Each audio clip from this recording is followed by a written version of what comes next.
Hello, Steve Mills here. Welcome to the Mastery podcast. Great to have you here. Thank you for your time in listening today. Whether you're listening on my actual podcast or you're listening to this perhaps on YouTube, it's great to be here. We've now got the podcast literally all over the place. You wouldn't believe it. We're on about 30 different websites, which include Amazon Music, Apple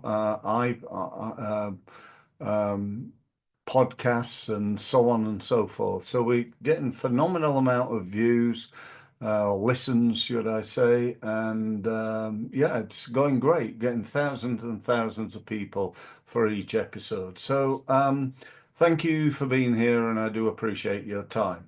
So in order to make sure that you get the best result from your time with me today, perhaps this is the first time you've ever listened to me, or you're a regular listener, but either way, I want to assure you that I will do my best to make sure that you get the best return on your investment of the most precious commodity that we all have, and that is your time, the best investment in your time.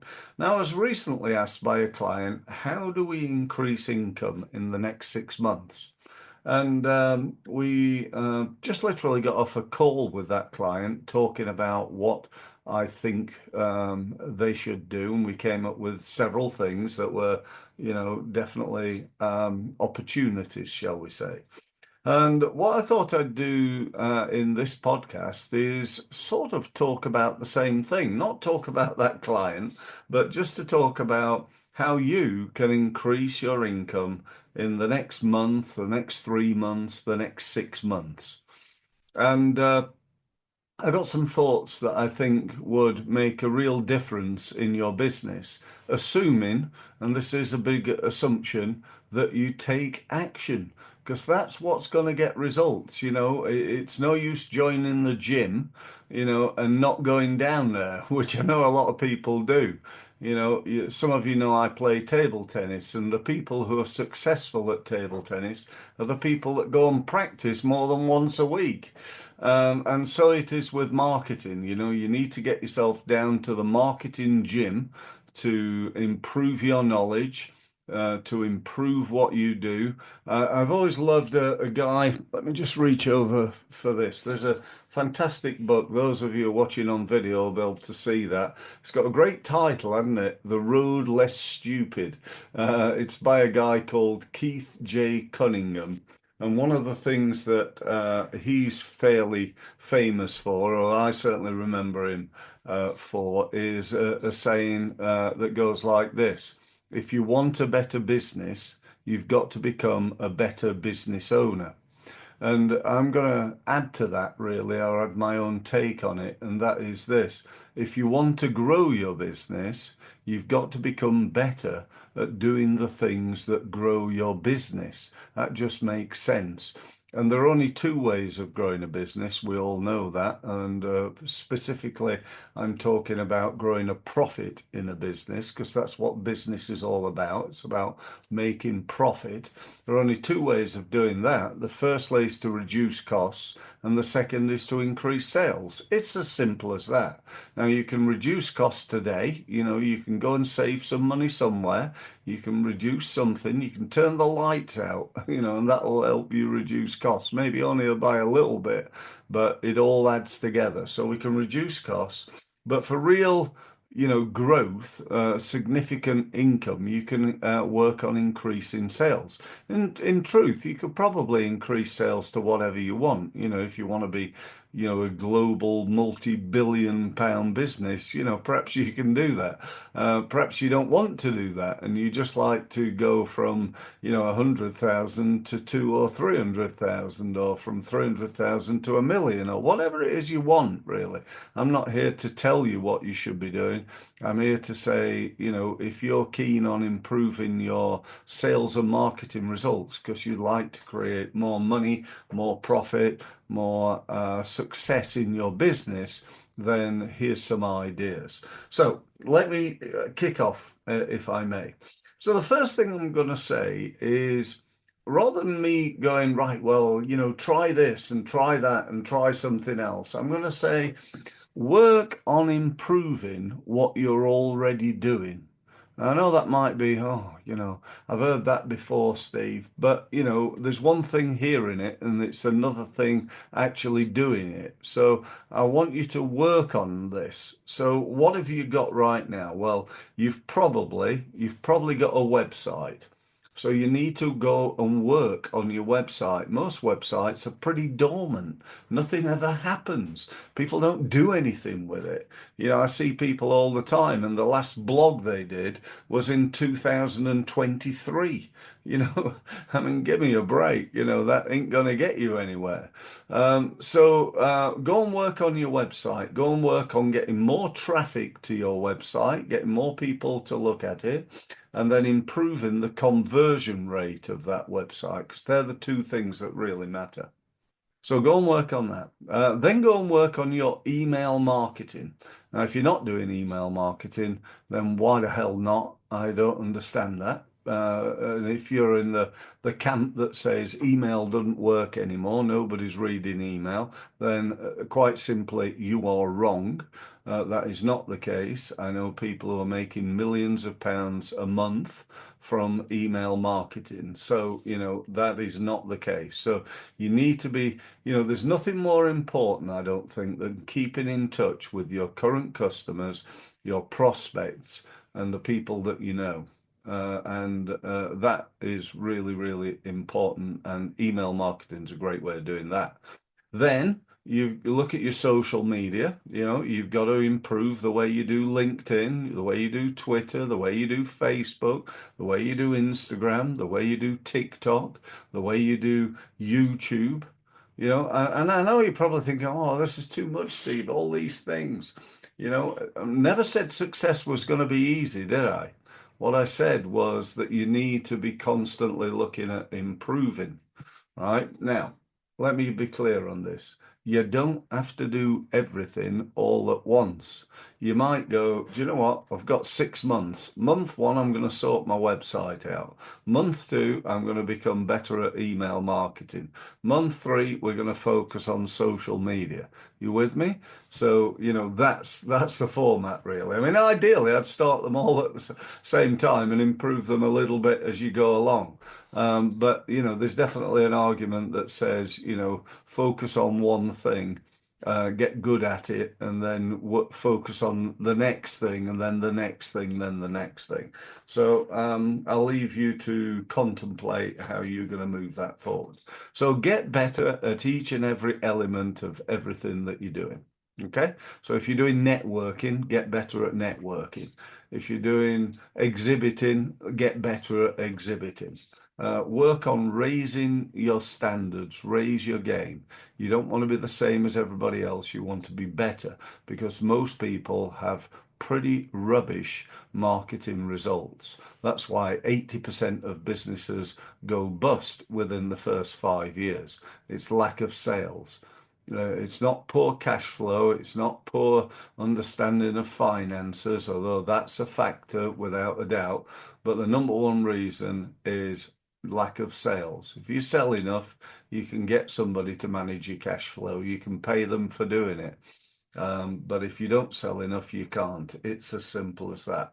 So that's number one. Number two, then, is focus on your current and your past customers along with your current prospects. All too often, people spend far too much time, money, and effort trying to get new customers. And they've got this little pot of gold sitting there. It's called their current customers and past customers. So, what are you doing to market to those people right now? Could you market to them more effectively? Could you keep in touch with them on a regular basis? Could you phone them up and speak to them?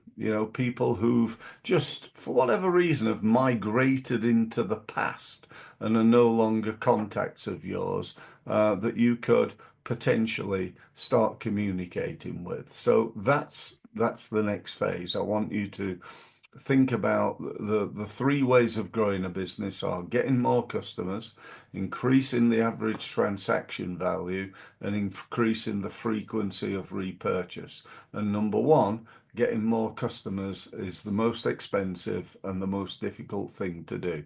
So don't do that until and unless you've started marketing to the people who already know, like, and trust you. Do you want to market to strangers or people who already know, like, and trust you, have bought things from you in the past? I know what I'd rather do. So that's an important one. Next one. Let's talk for a minute about what I call marketing without money. A lot of people get fascinated with, it costs too much money, and, I don't want to waste my money. I don't want to get it wrong. And, they're good things. We don't want to waste money. We don't want to get it wrong. But the truth of the matter is, if we don't take any risk at all, then we risk everything. We can't always, we can't just sit back and do nothing because we'll have the same results, or actually even, in the world we're living in now, worse results than we've ever had before. So we've got to do something. And but I do think, there are things we could do that don't cost money. A couple of things. Let me just go through them. Firstly, I'd talk about what I call low-hanging fruit. What is your low-hanging fruit?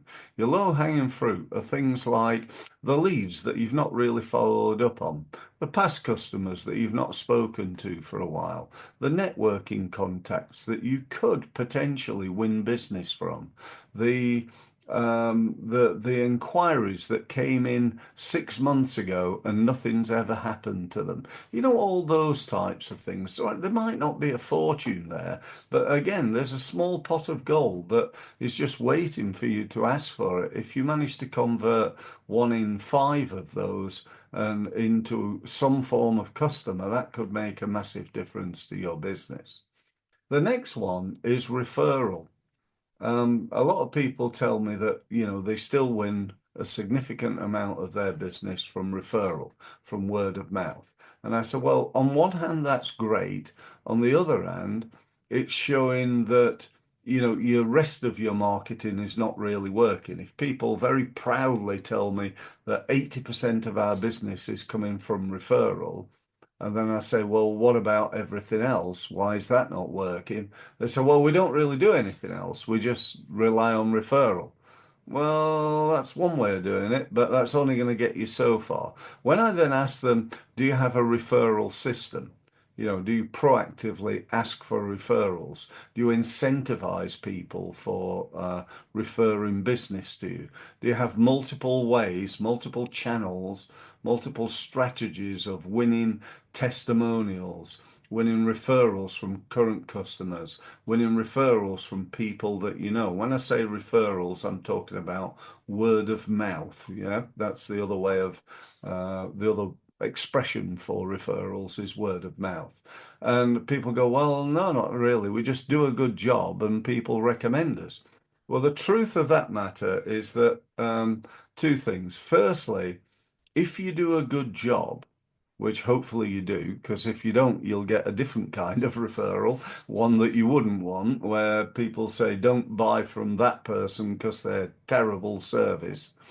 So assuming you do a good job, let's say you've got 100 clients, maybe one or two, nobody's perfect, one or two wouldn't give you a referral. 10 do. 10 recommend you on a reasonably regular basis. What about the other 89%? What do they do? Well, they would recommend you, but do you know what? They're busy. They've not got time to start thinking about you and what recommending you to people that they know. They're too busy running their own business or doing their, having their lives, whatever it is. So they're not waking up every morning, surprise, surprise, thinking, how can I recommend you to the people that I know? So we've got to stimulate that. We've got to get them to do that. And for that, we need referral systems in place that work, that convert. And that's a real key, I think. Lastly, and I know there's loads more, you know, I could go on for days probably on this, but I'm going to say lastly, this is the last thing I'm going to talk to you about, is what about the marketing that you're not doing? Let's say at the moment you've got a website, you've got a email marketing, you're on LinkedIn, and you go to exhibitions and you do some networking. So you've got five things that you do. That's okay. And that's creating, you know, a good marketing mix, and that's creating an amount of business. Some of them will be working better than others, no doubt, in terms of how much they generate. But those five things are creating business for you. So that's five things. What about these five? What's happening with these five? What are they? Well, they could be email marketing, they could be a video marketing, they could be a podcast, they could be paid advertising, they could be using other social media sites that you're not using right now, like maybe Facebook or Instagram, or what about TikTok? You know, a lot of people tell me, you know, well, TikTok, no, that's not for business. That's just, you know, young ladies dancing around in, in, to music, and no, it's not. You know, yes, you do get some of that, and young men, by the way, just to not be sexist. But it's true. Oh, excuse me. I'm just going to turn that off for a second. Yeah, so you do get different people, and it's really important to make sure that you maximize that. So if you're looking at TikTok, you know, what are you doing on TikTok? It's not just a matter of watching videos of people dancing or singing or whatever it is. It's what are you doing? You know, I started using TikTok about, I don't know, 3 months ago, I'd say. And all I do is every day I do one video on there. And I'm getting like 3,000 views every day. Every day. 3,000 people seeing my video. That's not bad marketing, is it? Because, you know, one of the keys to successful marketing is overcoming the biggest problem that everybody in small businesses got, and that is obscurity. We're not known by enough people. When I say everybody, there are, some people, I don't know, perhaps you're a gardener and you work in a little village somewhere on the Isle of Wight, and everybody knows you in that village, and that's enough for you. And, there are people like that, don't get me wrong. But if you want to grow your business, then you've got to become better known. You know, in the UK alone, there are 3 million businesses. And worldwide, I don't know how many there are, but there are probably hundreds of millions of businesses worldwide. How many of those know Steve Mills? The answer is not enough. I need to get better known, and so do you. Now, if you're a regional company, if you do, I don't know, carpet cleaning in London, then in an ideal world, everybody who lives in London, who owns their own house or rents a house or has carpets, you need to be on your database, and you need to be working towards that. So, anyway, that's it. That's all I'm going to tell you for today. I hope that's been of value. I really do believe it has, as long as you don't FTI. You know what FTI stands for, don't you? Fail to implement. I don't want you to fail to implement. I want you to implement the ideas that you've learned, and that's going to make a difference to your business. I'd love you to subscribe to my podcast as well, and I'd also like you to subscribe to my YouTube channel. Lastly, I'd like to make you an offer of a free one-to-one meeting. If you want to talk to me about how I can advise you, how I can help you, how my team can help you to do some of this marketing, then just get in touch. The best way of doing that is to go to my website. You can see it on the wall behind me, unless you're on my podcast, that is. If you're on the YouTube, you can. But either way, it's results-mastery.com. Go there, click on one of the gold buttons, book yourself a meeting with me online on Zoom, and we can talk about you, your business, and where we might be able to take it together. Thank you very much for listening, and I look forward to speaking to you on my next podcast. Thank you. So, thank you for listening. And if you've enjoyed this podcast, and even more, if you've benefited from it and you'd like to know more, you'd like more of my help, and you'd like to benefit from my nearly 30 years of experience working with and learning from the leading experts in the world in the area of sales and marketing, then here's what you need to do next. You need to go to my website, which is results-mastery.com, and use the gold button to book yourself a meeting on a one-to-one basis with me. Thank you very much for listening again, and I look forward to speaking to you very, very soon. Thank you.